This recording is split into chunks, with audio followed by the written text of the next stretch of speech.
Hi friends मु रजत स्वागत करछि आपनको मो चैनल बैंकिंग विथ रजत रे। तो देखंतु पिला माने आज बहुत बड़ अपडेट रही आपण मन पई रही जे ओडिशा सिविल सर्विस रो जो नोटिफिकेशन आस्तिला ता विषय कि जानिबा जो माने अप्लाई करिवे बा अप्लाई करिया पूर्व आपन किछटा इन्फॉर्मेशन आपन शेयर करिवि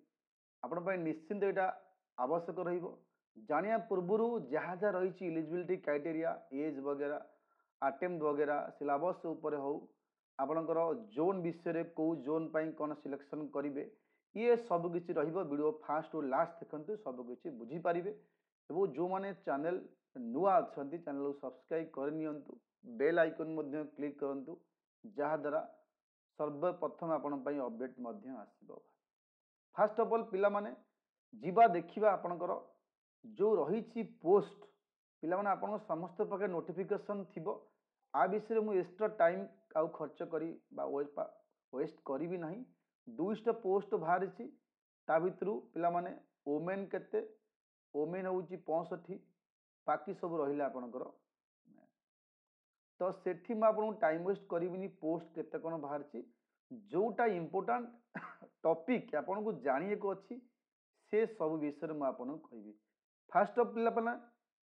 फास्ट ऑफ ऑल एठी इलिजिबिलिटी देखिबा कोन रही फास्ट आपन को 21 वर्ष हवा दरकार एवं 38 वर्ष मैक्सिमम एज जदि आपन जनरल कास्ट रो बिलोंग्स करसुंती ता अर्थ जदि आपन को 1 जनवरी 2024 सुधा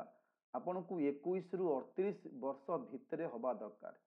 देन आपन अप्लाई करि पारिबे। एवं जो माने एठी अपर एज लिमिट जो मान रिलैक्सेशन रही एससी एसटी एससीबीसी वुमेन एक सर्विस मैन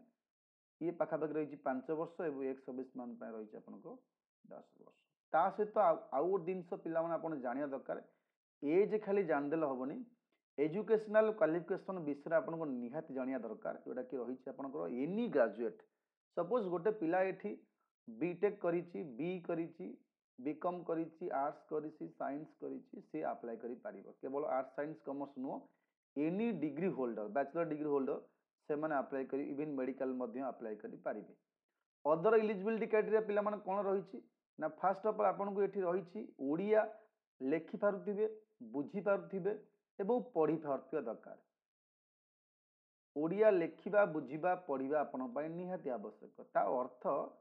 आपण सप्तम जदि सप्तम एग्जाम रे ओडिया मीडियम रु पास करसंती ताल चलिबो नाही तो दशम एग्जाम रे मध्य मैट्रिक रे पास करसंती ताले चलिबो नाही तो जदि आपण ओडिया मीडियम पिला नुहंती इंग्लिश मीडियम पिला अटंती ताहले आपण मध्य ओडिया एग्जाम देइकरी गवर्नमेंट तरफ एग्जाम हुए वर्ष को 2 थर सेठी आपण पास मध्य करथिबे ता भी अप्लाई करि पारिबे गारंटी आपण को पढ़िबा लेखिबा बुझिबा मध्य दरकार। ता सहित आपन को एठी पिला माने आउ गोटे जिनस जानिया को निहाती आवश्यक जे प्लान ऑफ एग्जामिनेशन आपन को प्रीलिम एग्जाम करा जिवो प्रीलिम एग्जाम रे दीटा पेपर रहिबो गोटे ऑब्जेक्टिव टाइप रहिबो दीटा पेपर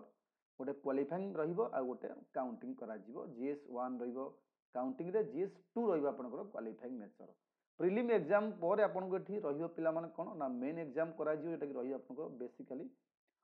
डेस्क्रिप्टिव टाइप रहिबो प्रीलिम एग्जामिनेशन आपन को एठी 400 मार्क रहिबो एवं मेन एग्जामिनेशन आपन को एठी 2 घंटा नाका रहिबो ईच पेपर पाई जीएस 1 पाई 2 घंटा जीएस 2 पाई 2 घंटा आफ्टर प्रीलिम एग्जामिनेशन पास कला परे आपन को पर पोस्ट 12 टाइम्स डाकिबो सपोज 200 पोस्ट अछि 200 पोस्ट इनटू 12 टाइम केतेला 12 गुणे 24 पिला को से मेन एग्जामिनेशन को डाकिबो एवं रखी जेठी main examination curriculum minimum qualifying mark हो 33% इन जनरल स्टडी पेपर 3 आपण क्वालिफाई कला परे पेपर 1 आपण काउंट करा जिवो प्रीलिम एग्जामिनेशन रे एवं आपण मार्क मध्य देखा जिवो बुझिला। देन आमे जिबा आउ कोन आ विषय रे जानिबा इंपोर्टेंट कथा पिला मान फास्ट ऑफ ऑल एठी गोटे दिन सो मेंशन कर दी ए वर्ष date of examination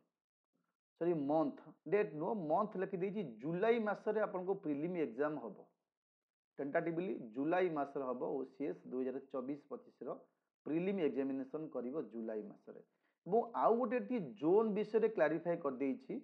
prelim exam हो बा मेन एग्जामिनेशन हो सेंटर रहिबो पिला माने Baleswar Brahmapur Bhubaneswar Cuttack Sambalpur depending number of candidates आउ गोटे बड़ जिनस मेंशन करिछि तो आपन को दीटा जोन एटी सिलेक्शन करिया पड़िबो कोउठी आपन एग्जामिनेशन देबे एप्लीकेशन पकेला बेले एवं आउ गोटे कथा आपन कहिबे जे आपन फास्ट जल्दी एप्लीकेशन पके दियंतु नाही तो यदि आप लास्ट टू पकेबे जो जोन चूज करेंगे हुए तो से जोन आप न देकर अलग जोन दे पारे कहीं लिखी first come first serve basis आपको नब ता अर्थ गोटे पिला दी लास्ट दिन सी पकाउची चूज करी कटक जिला पिला कटक पकई हुए तो कटक न मिल पारी आउ को अलग जोन मिल पारे कहीं जदि कटक जोन रे पिला फिलअप हो जाए सी आप कटक आउ नबनी तेणु आपको रिक्वेस्ट करुच्ची request for change of zone not entertain बाठी रिक्वेस्ट आपन करुच्ची मु सी तो रिक्वेस्ट करुच्ची चेंज हो पारे ना मुझे कहूँ आप जल्दी फॉर्म पके आरंभ करंतु नंबर ऑफ अटेम्प्ट पिला मन मन रख जो जनरल कैंडिडेट अच्छा रिजर्व कैंडिडेट अनरिजर्व से 6 थर पकई पारे फॉर्म 6 थर प्रिलिम एग्जाम देवे मैंने आप काउंटिंग जी आगुरी कौन होता प्रिलिम एग्जाम को काउंटिंग नौ नाला एवं प्रिलिम एग्जाम देवे सब आप काउंटिंग जीव गोटे थर एवं जो मैंने एससी एसटी अच्छा से कौन लिमिट ना एवं 9 अटेम्प्ट अच्छी SC BC social educational backward classes 9 attempt दिया एटले किछि an attempt prelim examination shall be counted करा जीवो यदि वन पेपर आपन देबे प्रिलिम रे देबे मध्य सी भी काउंट रे जीवो ता अर्थ न जो गोटे पिला केवल पेपर 1 दे देला भल लानी आइला पेपर 2 अटेम्प्ट कलानी सी भी काउंटिंग जीवो 1 से रजिस्टर हैला माने ना एग्जाम हॉल रे काउंटिंग रे आपन को आसी कला आउ आपन एथरु कोन जानिबे पिला माने आउ कोन जानिए विषय रे कहली ना आपन को किछि एक्स्ट्रा जिंस दरकार नहीं जहाँ 8 वर्ष पकईथिले से वर्ष नुआ पकेबे नुआ पिला अछंती आपन को भल से सबू जहाँ जहाँ देसी टिकिनिकी केमती अप्लाई करेंगे opsgov.go.in साइट जाई आपन अप्लाई करि परिबे जहाँ भी किसी अच्छी आपन पई जानिबार मते आपन कांटेक्ट मध्य करि परिबे मो नंबर होची आपन पई 7809 396009 एटा होची मोर फोन नंबर आपन एथि मध्य एसएमएस करि परिबे व्हाट्सएप करि परिबे जहाँ भी जहाँ डाउट अच्छे आपन पई ठीक अछि बाकी नेक्स्ट वीडियो रे आपन पई नै आसीबी आपन केमती कोन ऑप्शनल चूज करेंगे ता विषय थैंक यू।